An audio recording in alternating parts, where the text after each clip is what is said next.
کسی کو احساس ہی نہیں ہے. اللہ کے بارے میں مذاق کر رہے ہوں گے, فرشتوں کا مذاق کر رہے ہوں گے. اب اس میں کوئی مذاق میں جناب فرشتوں کا مذاق اڑا رہا ہے, کوئی اللہ کا مذاق, کوئی جہنم کا, کوئی دوزخ کا, جنت کا, عجیب عجیب کہانیاں, اور لوگ ہنس کے ایک دوسرے کو شیئر کر رہے ہیں. یاد رکھیے گا, میں اور آپ مسلمان ہیں اور ہماری ایک باؤنڈری ہے, ریڈ لائن ہے. آج کل بڑا جملہ مشہور ہو رہا ہے نا, ریڈ لائن. یہ ہماری مسلمانوں کی ریڈ لائن ہے. ہم اس ریڈ لائن کو کراس نہیں کر سکتے, ایمان چلا جائے گا. دنیا میں آپ لمٹ کو سمجھ رہے ہو, اور اللہ کی بارگاہ میں ہماری زبان کچھ بھی کہتے, کوئی لمٹ نہیں ہے.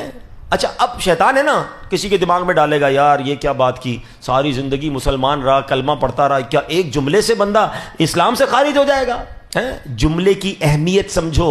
میں آپ سے پوچھتا ہوں, 70 سال تک کوئی غیر مسلم رہے, دل کی گہرائیوں سے تصدیق کے ساتھ ایک بار کلمہ پڑھ کر مسلمان نہیں ہو جائے گا؟ ایک جملے سے ہی تو مسلمان ہو گیا نا, ایمان میں آ گیا نا. اللہ اکبر. جب ایک جملہ اسے ایمان میں داخل کر سکتا ہے, تو ایک ہی جملہ کسی ایمان والے کو ایمان سے باہر بھی کر سکتا ہے.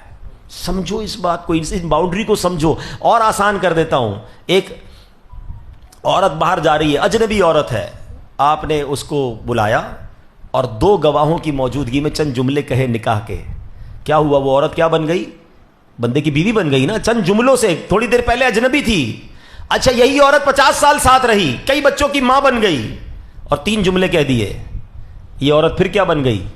پھر اجنبی بن گئی نا. طلاق کہہ دی. اگر 3 بار طلاق دی تو وہی عورت جو بچوں کی ماں تھی 50 سال کی رفیقہ ہے, اب وہ غیر ہو گئی. ہے جملے کی اہمیت کہ نہیں؟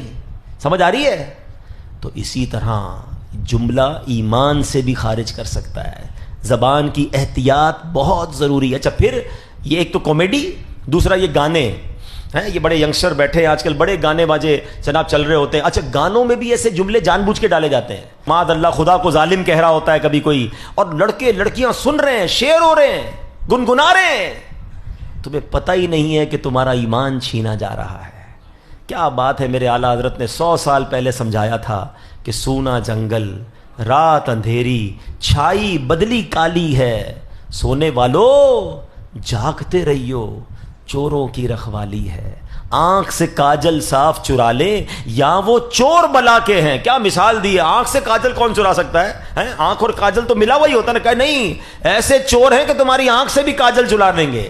آنکھ سے کاجل صاف چرا لیں, یا وہ چور بلا کے ہیں. تیری گٹھڑی تاکی ہے اور تو نے نیند نکالی ہے. تیرا ایمان چھیننے کے لیے آئے اور تجھے نیند آ رہی ہے. وہ لوگ پتہ ہی کچھ نہیں ہے نا کہ ایمان بھی چھین سکتا ہے. اور آج ہم ایمان والے ہو کر ایمان کی قدر نہیں کر رہے ہیں. سب سے پہلی چیز, اپنے ایمان کے لیے دعا کیا کریں. ہر نماز کے بعد دعا کریں, اللہ میرا ایمان سلامت رکھنا.